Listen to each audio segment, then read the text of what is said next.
কথিত আছে ভাদ্র মাসে এক ছেলের মায়েদের তালের পিঠা খাওয়াটা খুবই জরুরি। আপনি কি সেটা মানেন? সেই কথাটাই কতটা যুক্তিসম্পূর্ণ সেটাই আলোচনা করব এই ভিডিওতে। আরও আছে স্কুলের সব বান্ধবীরা মিলে এত মজার একটি পিকনিকের আয়োজন করেছিলাম, সেটা সবার সাথে শেয়ার না করলেই নয়।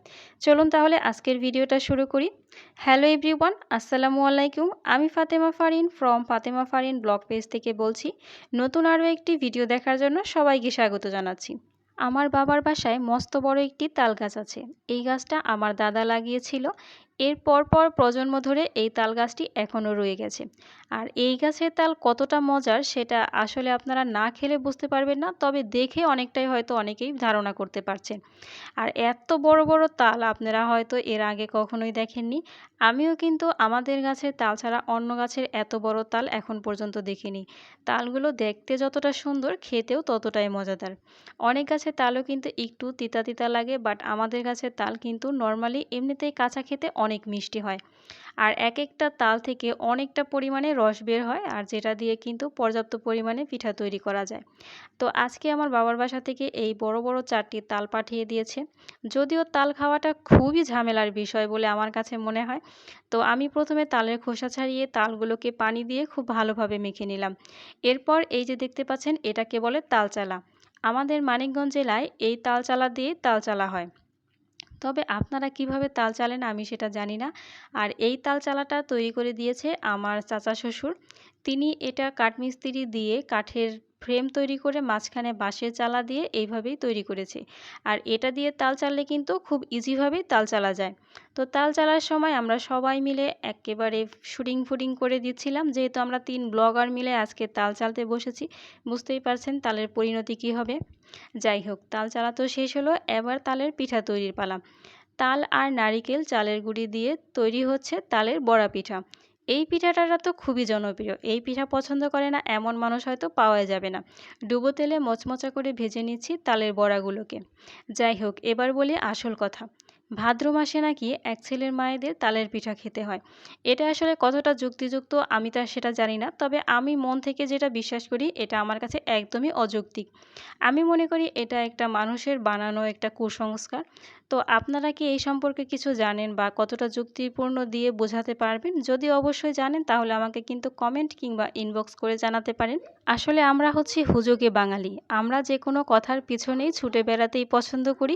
সেটা সত্য হোক বা মিথ্যা, একজন যেটা করে বাকিজনদেরও সেটাই করতে হবে, এমন একটি রেওয়াজ চলে এসেছে। যাই হোক, সেদিন বাজার থেকে এত সুন্দর সুন্দর দেশি মালটা পেয়েছিল যে আমার হাজবেন্ড তো অনেকটা করে নিয়ে এসেছিল। তো এখানে প্রায় 2 কেজির মতো মালটা ছিল। যদিও আমাদের বাসায় এই মালটাটা সবাই বেশি পছন্দ করে, তাই পরিমাণে একটু কমই হয়ে গেছে। সেই সাথে ছিল ড্রাগন ফল। এখানে 3 কেজি পরিমাণে ড্রাগন ফল আছে। আমাদের বাসায় কিন্তু ড্রাগন ফল খেতে সবাই অনেক বেশি পছন্দ করে। এই ফলগুলো আমি আগামী 7 দিনের জন্য ফ্রিজে রেখে দিব। আজ অনেক স্পেশাল একটি দিন। আজ ছিল আমাদের স্কুলের পিকনিক। এটা কিন্তু আমার স্কুল নয়, এটা হচ্ছে আমার ছেলের স্কুল। তো স্কুলে সবাই মিলে পিকনিক করার যে আনন্দ সেটা আসলে বলে বোঝানোর মতো নয়। আর সেদিন পিকনিকে আমরা রেখেছিলাম খিচুড়ি, মাংস দিয়ে খিচুড়ি, আর সাথে কোক তো ছিলই। সেই সাথে আমাদের এক একজন ভাবি এক একটা আইটেম রান্না করে নিয়ে এসেছিল বাসা থেকে, সেটাও আপনাদের দেখিয়ে দিব।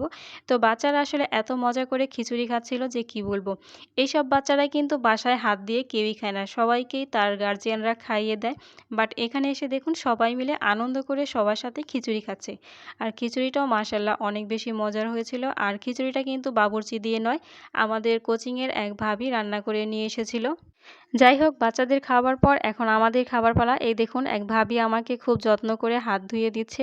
বাট হাত দেওয়ার পরে সে এটা কি করলো, আমার কাছে টাকা চেয়ে বসলো। এরপর আমরা সবাই মিলে খিচুড়ি খাওয়া আরম্ভ করি। আর এই যেদিকে একটা ভাবি আমাদের জন্য জলপাইয়ের আচার এবং আমের আচার নিয়ে এসেছে বাসা থেকে। আসলে আচার দিয়ে খিচুড়ি খেতে কিন্তু বেশ মজার হয়ে থাকে। আর আচারটাও মাশাল্লাহ অনেক বেশি মজার ছিল। আর এই আচারটা আমি একদমই প্রথম খেলাম। এই আচারটা নাকি ভাবি রান্না করেনি, সব মশলা দিয়ে মাখিয়ে রোদে শুকিয়ে তৈরি করেছে। মাংস দিয়ে খিচুড়ি, সাথে একটু লেবুর রস, আর ছিল 2 রকমের আচার। মাশাল্লাহ খেতে সেদিন এত মজার হয়েছিল, সবাই মিলে একদম তৃপ্তি করে খেয়ে নিয়েছিলাম। শুধু যে আমরা মা ছেলে খেয়ে এসেছিলাম এমনটা কিন্তু নয়। আমাদের বাসার সবার জন্য কিন্তু আমি প্যাকেট করে নিয়ে এসেছিলাম। কারণ সেদিন অনেক বেশি খিচুড়ি বেশি হয়েছিল। আর এই যে অন্যদিকে আরেক ভাবি আমাদের জন্য বাসা থেকে পায়েস তৈরি করে নিয়ে এসেছে। আর সেদিন পায়েসটাও মাশাআল্লাহ অনেক মজার হয়েছিল। একদম খাঁটি দুধ দিয়ে তৈরি আর একদমই চিনি ছাড়া গুড় দিয়ে তৈরি করা হয়েছিল। মিষ্টি একটু বেশি হয়েছিল বাট খেতে অনেক মজার ছিল। এখানেই কিন্তু শেষ নয়, এরপর ছিল আমাদের মজাদার ড্রিঙ্কসের আইটেম। আর এই ড্রিঙ্কসটা আমাদের জন্য আমাদের কোচিংয়ের ম্যাম অফার করে গিয়েছিল। এই তো খাওয়া দাওয়া শেষ, এবার বিদায়ের পালা। এতক্ষণ যারা আমার সঙ্গে ছিলেন সবাইকে অসংখ্য অসংখ্য ধন্যবাদ জানিয়ে আজকের ভিডিও এখানেই শেষ করছি। ধন্যবাদ।